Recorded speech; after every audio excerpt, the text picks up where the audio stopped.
Here we want to look at finding the median of binned data. Let's start with data that isn't binned, just to refresh our memories on how to do that. So I have 18 data values here. So we'll write that down. N is 18.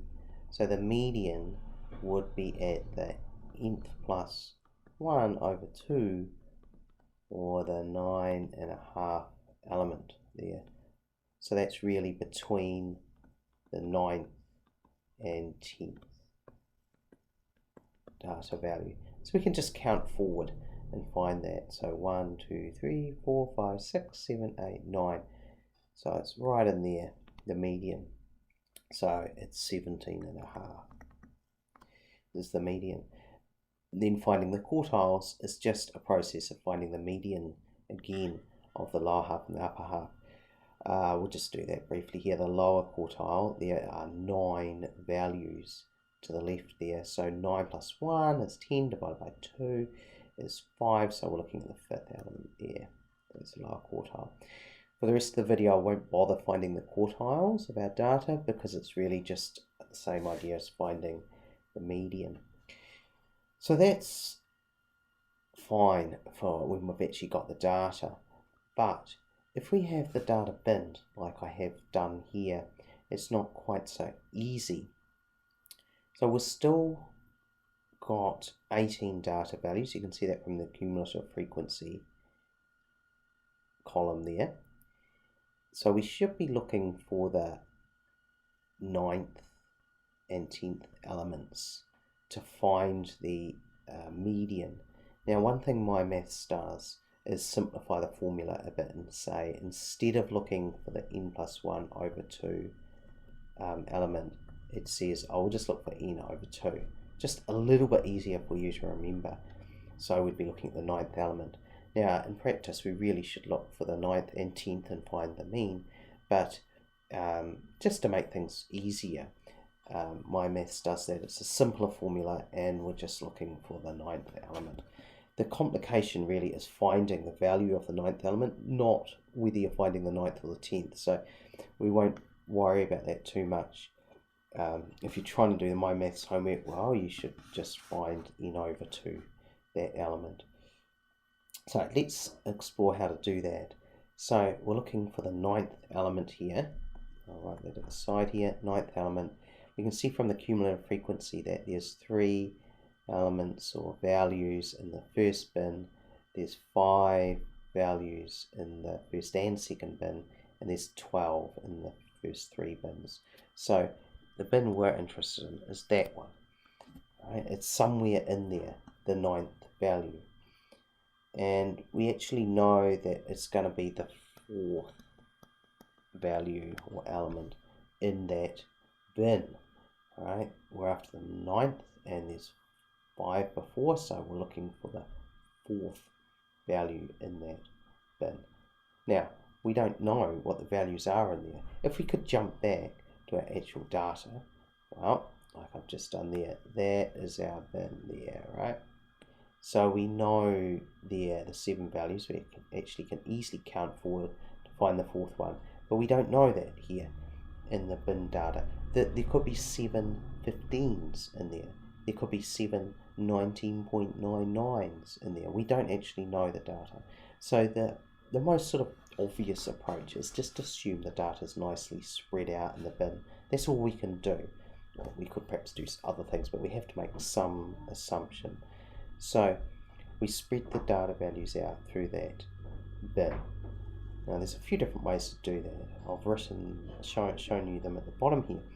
So the red dots, that's one way we could spread the data out. There's 7 values there, and we'll spread them completely uniformly, equally from 15 to 20. But note that the value at 20 is included in here. Now our bins are supposed to stop before the end point. So that value there, that last one I've circled, should actually be in the next bin up. So this may not be the best way to distribute the data,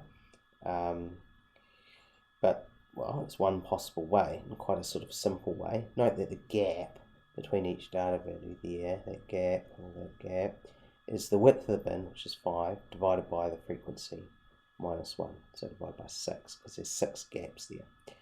So that's one possible way. Another way, which is the green dots, is to acknowledge the fact that we shouldn't put a data value at the end of the bin. So there's nothing at 20. That means we have to squish up the data a little bit. This gap here is a bit smaller. It's going to be the bin width divided by the frequency, because there's 7 gaps there. I think this is probably the most natural and sort of sensible way of distributing the data. Any value that's any data value of 20 should be into the next bin. But anyway, it's all these are possible approaches. The bottom one here, the blue dots, is what MyMaths does, and it may look a bit odd. We've squished the data up so that the gap is 5/7 bin width over frequency, but we haven't included 15. But we've included 20. And you might think that's sort of a bit around the wrong way, and it is a little bit. That will be making the bins be like this: 15 is equal to x. 15 less than x up to including 20, right? Which is not the typical way. You'll see the formulas just turn out easier if we do that bottom way, though. That's why MyMaths does it. Anyway, let's go through the 3 options. Let's just remind ourselves we want the 4th item in that 3rd bin, right? And I've made it blue, the dot there, so you can count that forward, the 4th item. So the value of that blue dot is 15 plus 3, because there's 3 gaps there. 3 gaps times the gap width, which is 5/6. So we can come up with a formula, and it's 15 plus I minus 1 times bin width over frequency minus 1, where I is the element we're after, right? So if you want the 2nd element, it's 15 plus 1 times the bin width over frequency minus 1. So that's one option. Here's the option I think makes most sense. If you want the 4th item, you have to jump forward 3 gaps, and the gaps are bin width over frequency. So that leads to that formula at the bottom there. Or of course, there's the MyMaths approach.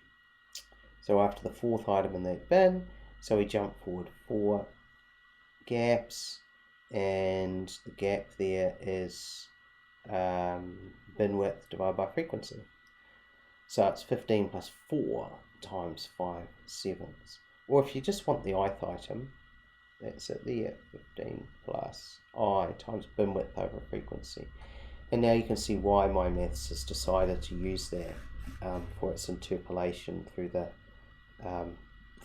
bin, because it's the most easy formula to remember, really. There's no minus ones or anything. So using this, you can find any element you want, or let me rephrase that, you can find the approximate value of any element that you wish in here. So you can use this to find the 9th element. If you wanted to find the 9.5 element, well, you could find the 9th and 10th element and average them. Then if you want to go to the quartiles and you're after the 4th element, same approach. Right? The 4th element overall would be, of course, in here, and it would be the 1st element in that bin. So you could use the same sort of formula and work it out.